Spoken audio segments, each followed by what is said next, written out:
what this campaign is.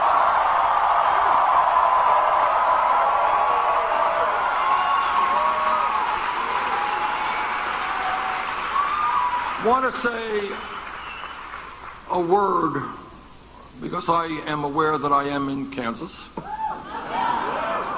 I want to say a word about bigotry and discrimination.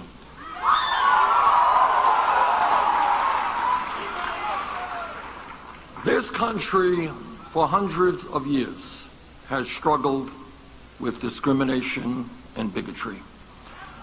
All of you know what the settlers did when they first came to this country to the Native Americans, and that oppression goes on today.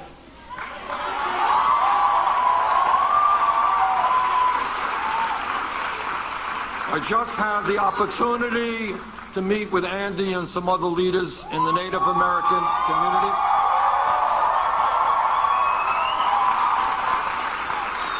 And we will stand with the Native people in making sure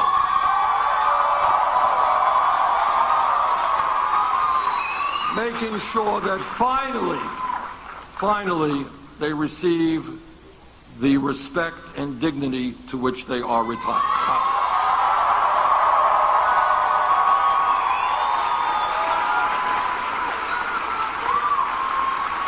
We have struggled with racism in this country for hundreds of years, and we are struggling with it today. And I promise you, as president, that no president will fight harder to end institutional racism in this country.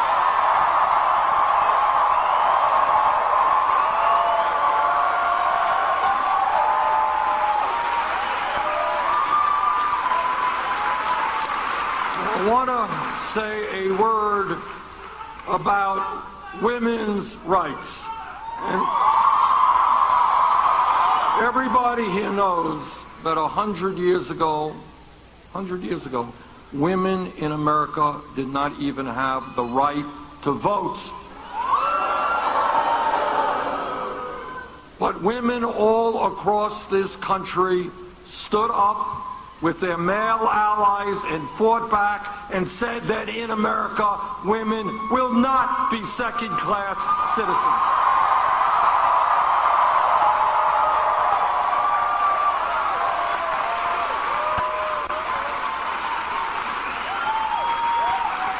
Today in America, women earn 79 cents on the dollar compared to men. And I know that every man in this room will stand with the women in the fight for pay equity.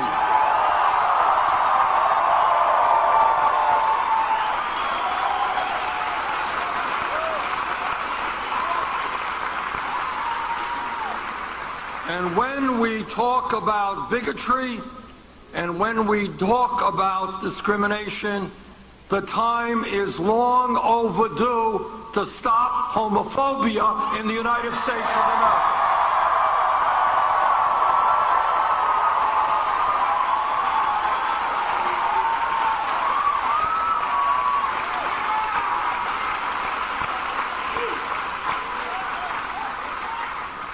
We have got to take on all of those politicians and others who would deny our gay brothers and sisters the right to marry.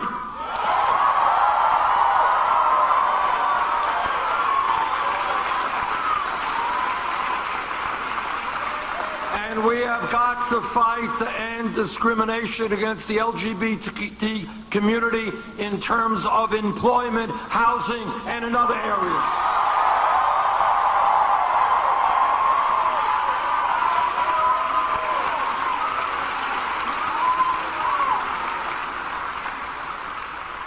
Scapegoating in this country, whether it's against the gay community, whether it's against Muslims, whether it's against Mexicans, has got to end.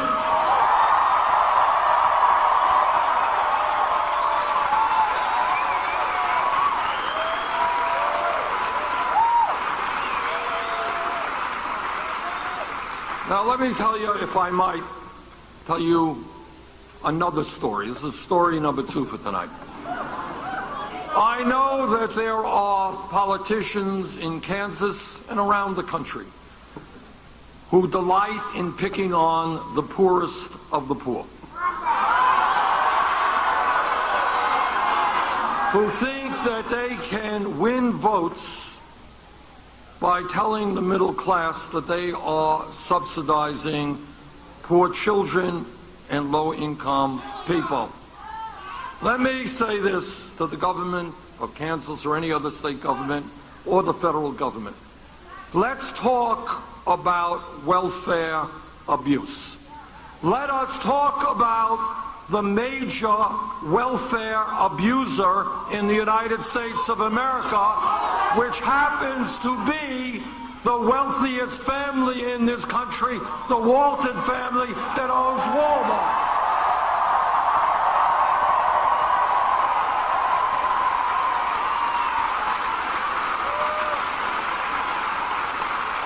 They want to hear about welfare abuse? The Walton family, the wealthiest family in America that owns Walmart, they pay their workers wages that are so low that many of their workers are forced to go on Medicaid, food stamps, and subsidized housing. And do you know whose taxes pay for those Medicaid, for that Medicaid, food stamps, and subsidized housing? You do. So on behalf of the wealthiest family in America, the Walton family, I want to thank you for subsidizing them. They are very appreciative of your help. After all, they're only worth $60–70 billion. It's hard to get by on that. And they appreciate your help. But in all seriousness, what I say to the Walton family, get off of welfare, start paying your workers a living wage.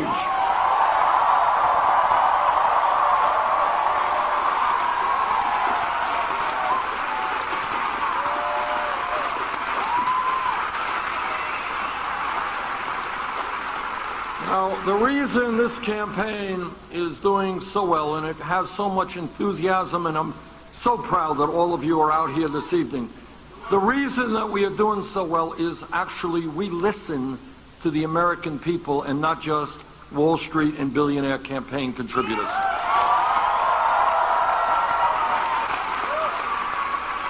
We are listening to workers throughout this country who are telling me they can't make it on $8, $9, $10 an hour.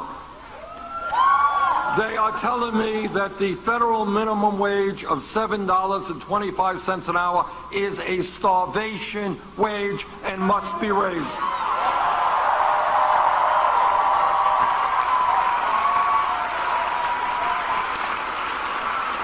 And that is why I believe that we have got to raise the minimum wage to $15 an hour over the next few years.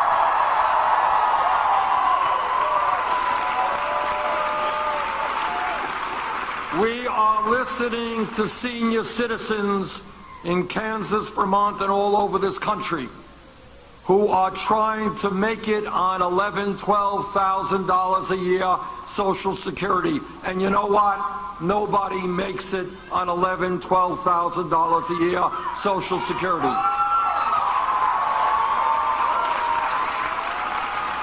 We have Republican candidates and members of Congress who believe that we should reduce benefits, lower benefits for people on Social Security, on disability, and disabled vets. And I've got some bad news for them.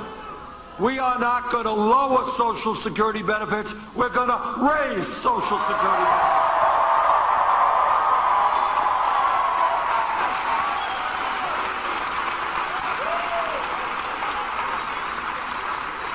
This campaign is listening to young people all across America. And again, I want you to go outside of the status quo. Think big, not small, and ask yourself what young people are saying all over this country, what they're saying. Why does it have to be that I leave college $30,000, $50,000, $70,000 in debt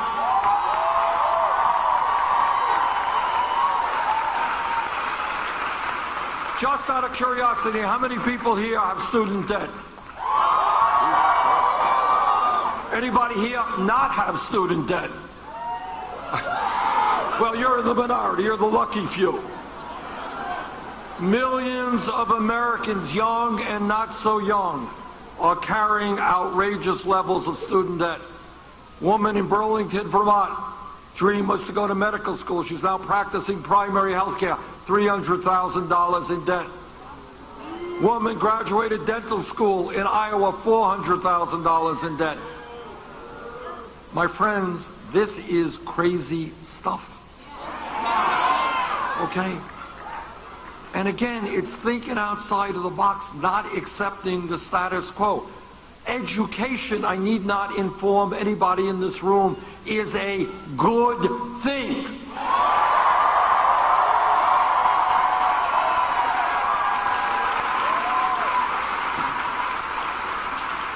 Learning is what being human is about, and if we're going to compete in the global economy, we need the best educated workforce in the world.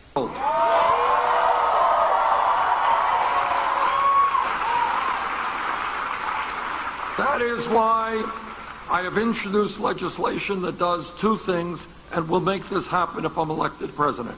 Number one, in 2016, when we talk about public education, it's not good enough to just be talking about first grade through 12th grade. That was a great idea 50 years ago, but today a college degree in many respects is the equivalent of what a high school degree was 50 years ago.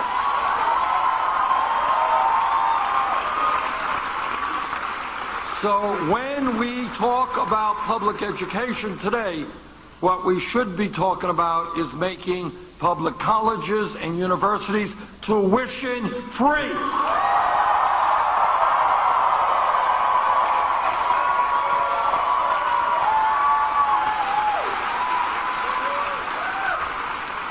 And we also should be talking about substantially reducing the level of student debt in this country.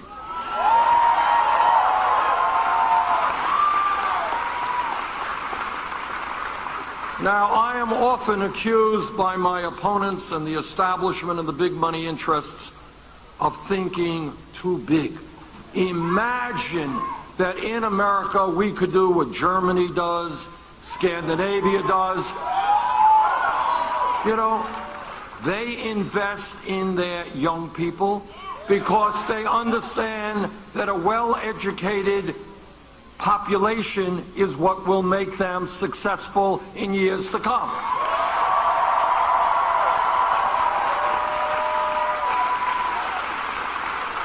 So I think that people should not be punished for going to college or graduate school. They should be rewarded.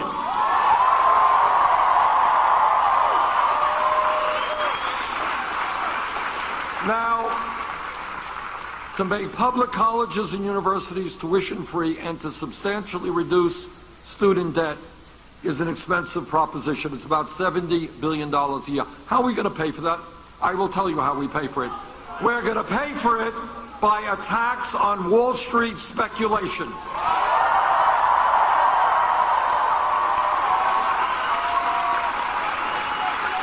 As all of you remember, after Wall Street's greed and illegal behavior nearly destroyed this economy, Congress bailed them out.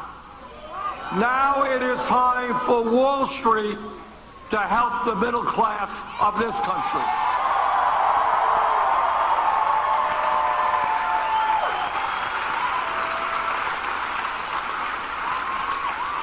Now, a lot of my Republican colleagues, candidates for president, they go all over America and they talk about family values. I want everybody here to understand what they mean by family values. What they mean is that no woman in this room, in this state, in this country should have the right to control her own body.